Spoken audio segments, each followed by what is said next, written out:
Hello guys, how are you doing? जैसा कि last episode के अंदर हमने देखा था कि ये चेन ने जेंग यांग सेक्ट को वापस से अपने कब्जे के अंदर कर लिया था और इसी की वजह से उसको उस सेक्ट का नया मास्टर भी घोषित करा गया होता है। इसी के साथ इस एपिसोड की स्टार्ट होती है और हमें देखने के लिए मिलता है कि एल्डर किन ये जो थे वो भागते हुए जा रहे होते हैं काफ़ी तेज़ी के साथ में, और उन्हें देखकर ऐसा लग रहा था कि उन्हें किसी चीज़ की बहुत ही ज़्यादा जल्दी है। इवन यहाँ पर उन्हें ये पता चल चुका होता है कि अपना ये चेन जो है वो वापस आ गया और हेड बन गया है हैंगवे सेक्ट का, जो कि उनके लिए एक बहुत ही ज़्यादा बुरी खबर थी। साथ ही अब ये चेन ने यह भी डिसाइड कर लिया था कि वो जेंग यांग सेक्ट से बदला लेगा, तो ये चीज़ तो एल्डर के को बतानी ही थी किसी भी हालत में, जिसके चलते वो एक सीक्रेट केव के अंदर आ जाते हैं और कह रहे थे कि मुझे जल्द से जल्द एक मैसेज को भेजना होगा ताकि यहाँ पर जेंग यांग सेक्ट इमीडिएटली अवेयर हो जाए इसके बारे में। हमें देखने के लिए मिलता है कि वो तुरंत ही एक मिरर को समन कर लेते हैं और फिर उस मिरर के अंदर वो मैसेज भेजने वाले थे। इससे पहले वो उसके अंदर कुछ बोल पाते तभी वो मिरर तबाह हो जाता और वो समझ गए थे कि यहाँ पर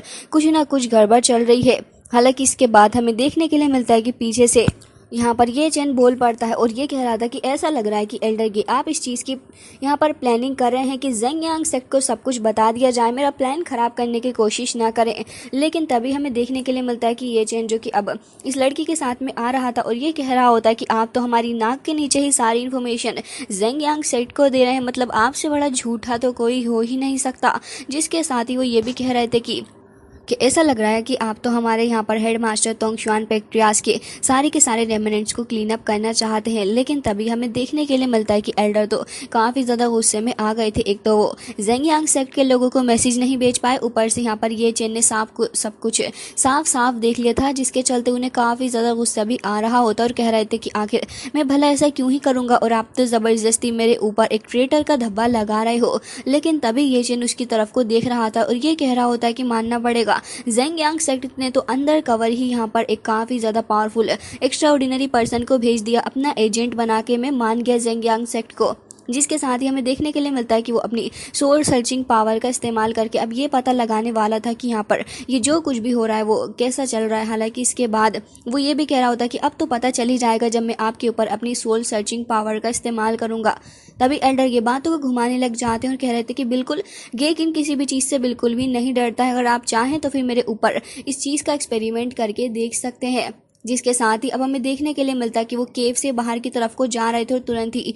इन लोगों की आंखों में धूल झोंकते हुए एक फिस्ट अटैक करते हैं ग्राउंड के ऊपर। जिसके बाद अब हमें देखने के लिए मिलता है कि जैसे इस जगह पे थोड़ी बहुत फायर एंड थोड़ा सा डिस्ट्रक्शन हुआ था, तभी मौके का फ़ायदा उठाते हुए उस जगह से भाग निकलते हैं। हालांकि इस मास्टर से खुद को संभाला भी नहीं जा रहा होता है, लेकिन फिर भी कैसे तो करके वहाँ से खुद को निकालने के लिए काफ़ी तेज़ी से फॉरेस्ट से आगे निकल के जाने की कोशिश कर रहे थे। लेकिन तभी ये चैन को देखते हैं जो कि तुरंत ही इन्हें यहाँ से रोकने के लिए अपनी पावर का इस्तेमाल करते हुए आसपास के एरिया के अंदर एक पूरी की पूरी शील्ड ही बना देता है। और ये शील्ड काफ़ी ज़्यादा कारगर साबित होती है, क्योंकि जब वो इस जगह से बाहर निकलने की कोशिश कर रहे थे तब ये चैन की बनाई हुई इस शील्ड के थ्रू वो यहाँ पर उससे टकरा के वापस गिर जाते हैं ग्राउंड के ऊपर। और उसके बाद फिर हमें देखने के लिए मिलता है कि यहाँ पर वो जैसे ग्राउंड पे गिर गए थे तभी ये चैन भी वहाँ पर आ जाता है और कह रहा था कि मुझे नहीं पता था कि अब तक जितनी भी सारी न्यूज़ जा रही है वो सब आप ही के थ्रू जा रही है, वाकई में मैं तो आपका शुक्रिया अदा करना चाहूँगा। और तभी यहाँ पर वो ये भी कह रहा था कि आज मैं तुम्हें माफ़ भी नहीं कर सकता। लेकिन हमें देखने के लिए मिलता है कि यहाँ पर एल्डर गे किन जो थे वो ये कहने लग जाते हैं कि तुम्हें आखिर किस बात का इतना घमंड है, अगर आज मैं मर भी गया तब भी मैं तुम्हें आज सबक सिखा के छोड़ूंगा, क्योंकि अब तो उनकी रियलिटी ये चैन के सामने आ गई थी। तो अब भला इनोसेंट बनने का दिखावा करके क्या ही फायदा था। वो तुरंत ही अपनी पावर का रिलीज करते हुए ढेर सारी फायर को समन करते हैं और उसके बाद वो एक स्पिरिचुअल हैंड का इस्तेमाल करते हुए अटैक करने वाले थे, बट ये चैन को देखते हैं जो खुद भी अपने स्पिरिचुअल हैंड का इस्तेमाल करता है। दोनों की ही पावर के बीच अब टक्कर होने लग जाती है, जहाँ पर हमें देखने के लिए मिलता है कि ये चेन ही भारी पड़ता है और यहाँ पर एल्डर गे किन जो थे उनके मुंह से ब्लड आने लगा था, जिसके चलते उनकी हालत काफ़ी ज़्यादा ख़राब हो जाती है और वो ब्लड वॉमिट भी करने लगे थे। जिसके साथ ही हमें देखने के लिए मिलता है कि ये चेन काफ़ी ज़्यादा खुश भी हो रहा था, लेकिन तभी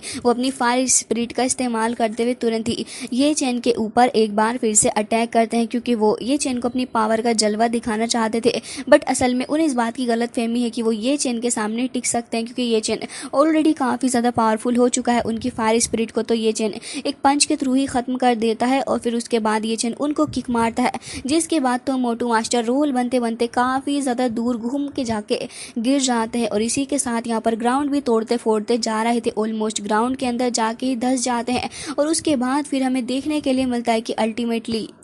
उनकी हालत ये चेन ने अब इतनी ज़्यादा ख़राब कर दी होती है कि अब फाइनली जाके उनकी इतनी बुरी हालत थी कि वो ढंग से उठ भी नहीं सकते, जिसके साथ ही हमें देखने के लिए मिलता है कि ये चेन भी वहाँ पर आ जाता है। हालांकि हमें देखने के लिए मिलता है कि बाकी सारे मास्टर्स भी यहाँ पर आ गए थे और उन्हें काफ़ी ज़्यादा गुस्सा भी आ रहा होता है एल्डर गेकिन की हरकत पे, और वो यहाँ पर ये कहने लग जाते हैं कि मुझे तो अभी तक विश्वास नहीं हो रहा कि इन्होंने हमारे साथ ये किया है। वैसे तो कॉन्गलिंग जिन टेम्पल की पावर को दोनों ही अपने अंदर कंटेन करते हैं, लेकिन अगर एल्डर गेक इनके मूव को देखा जाए तो वो ये चेन के मूव्स को रेसिस्ट ही नहीं कर पा रहे। तभी एल्डर जेंग यांग आगे आते हैं और फिर वो ये कहने लग गए थे कि बहुत ही बढ़िया ये चेन है, मुझे नहीं पता था कि ये हमारी नाक के नीचे ये कर रहा है और हमारी पूरी की पूरी क्लैन को स्पाई भी कर रहा है। जिसके साथ ही अब वो यही सोच रहे होते हैं कि अब तो सब कुछ हमारे कंट्रोल के अंदर आ गया है। तभी ये चेन कह रहा था कि हाँ आपने बिल्कुल सही कहा, लेकिन अब मुझे लग रहा है कि यहाँ पर हमें उन लोगों को एक बार फिर से मैसेज भेजना चाहिए, लेकिन इस बार मैसेज हम अपने हिसाब से भेजेंगे। वो ये कह रहा होता है कि क्यों ना उन लोगों को अभी तक यही सोचने दिया जाए कि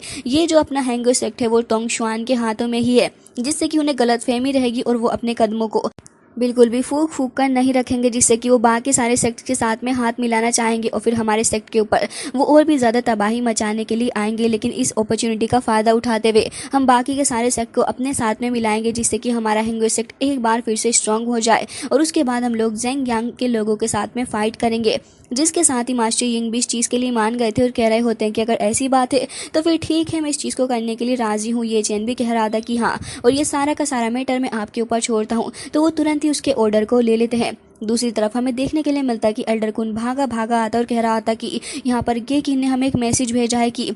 हैंगवेस सेक्ट ने बाकी सारे सेक्ट को इनविटेशन भेजा है ये चेन को अरेस्ट करने के लिए, और ऐसा लग रहा है कि हम लोगों को बहुत ही अच्छी अपॉर्चुनिटी मिल गई है, क्योंकि पूरा का पूरा हैंगवेस सेक्ट अब बहुत ही ज़्यादा क्योस में है और इसी का फ़ायदा हम लोग उठा सकते हैं ताकि हम लोग हैंगवेस सेक्ट के ऊपर कब्जा कर सकें। जिसके बाद हमें देखने के लिए मिलता है कि एनसिस्टर जो कि इस जगह पर बैठे हुए होते हैं वो ये कह रहे थे कि तुम आखिर इसके बारे में क्या सोच रहे हो। तभी वो कहता है कि क्यों ना जो सारे के सारी फोर्सेस हैंगवेस सेक्ट के साथ में मिली हुई है उनको ख़त्म कर दिया जाए और फिर उसके बाद हम जेंग यांग सेक्ट वाले उनको तुरंत ही अपोज कर पाएंगे और इससे हमारा ये फ़ायदा होगा कि यहाँ पर हैंगवेस सेक्ट बहुत ही आराम से हार मान जाएगा। तभी एनसिस्टर कह रहे थे कि तुम्हें ऐसा लग रहा है कि आसान है। तभी वो कहता है कि हाँ बिल्कुल, हम लोग किन यून सेक्ट के साथ में भी अलायंस बना लेंगे, जिससे कि यहाँ पर हम लोग हैंगो सेक्ट को अपनी पावर के अंदर लेंगे। जिसके साथ ही अब वो काफ़ी ज़्यादा खुश हो रहा था ये सारी की सारी बातें बताते हुए, क्योंकि अब उसे लग रहा था कि अब फाइनली जाके हैंगो सेक्ट उसके कब्जे में आ गया है। दूसरी तरफ ये चेन को देखते हैं जो कि ड्रैगन लॉन्ग के साथ में बातें कर रहा था और ये कह रहा होता है कि ड्रैगन लॉन्ग अब मुझे इस हार्ट का क्या करना है।